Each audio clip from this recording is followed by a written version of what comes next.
Vamos então para a conjuração baiana, e aqui nós temos uma questão do Enem, né? O alfaiate pardo João de Deus, que na altura em que foi preso não tinha mais do que 80 réis e 8 filhos, declarava que todos os brasileiros se fizessem franceses para viver em igualdade e abundância.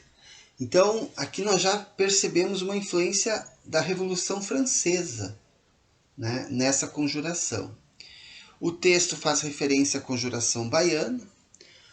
No contexto da crise do sistema colonial, esse movimento se diferenciou dos demais movimentos libertários ocorridos no Brasil Então, aqui nós temos uma questão do Enem que mostra a influência francesa, e é a fase mais radical da Revolução Francesa, e ela se diferenciou porque houve uma participação popular, uma participação de escravos.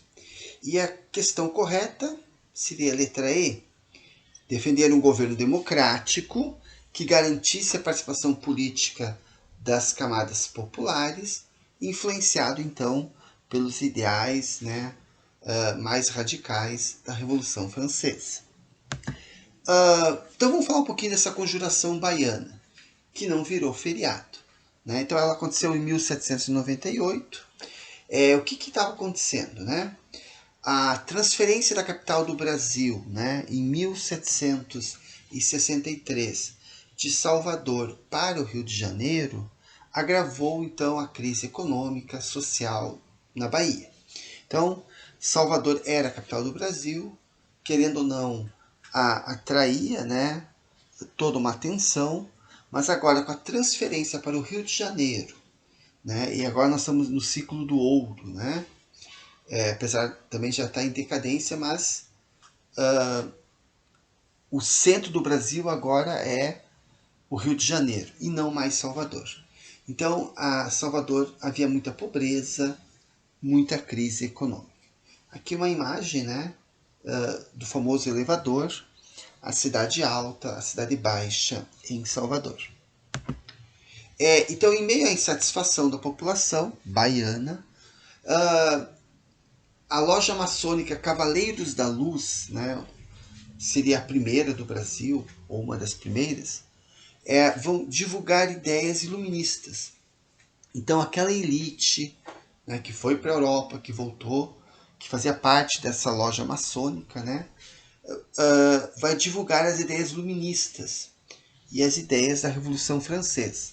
Então, reparem a data, ela acontece, a Revolução Francesa foi em 1789 e a conjuração baiana em 1798. Então, essa loja maçônica vai divulgar panfletos, né, exortando a população à revolução. E a conjuração baiana, então, teve um caráter popular e democrático. Então, a partir da loja maçônica, dos maçons, ela vai atingir a população, né? Aqui há uma tirinha, né? Que a democracia, apesar das falhas, né, é o melhor sistema que tem. Então, mas um traidor denunciou o movimento ao governo português, que prendeu 49 pessoas. E muitos eram alfaiates, né? Lembrando que na época não tinha lojas de roupas como nós temos hoje. Os alfaiates que faziam as roupas, né? E a maioria era pobre, né? Ou tinha pequenos negócios. Então o movimento foi apelidado de Revolta dos Alfaiates. E aqui no esqueminha mostra a influência, né, daquela fase mais radical da Revolução Francesa, onde houve o fim da escravidão.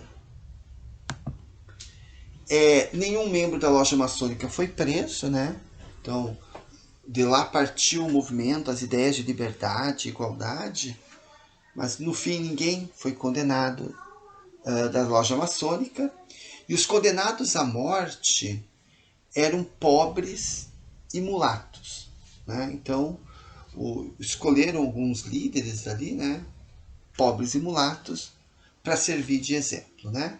E aqui nós temos o João de Deus, o Lucas Dantas, o Luiz Gonzaga das Virgens e o Manuel Faustino, né, os condenados à morte.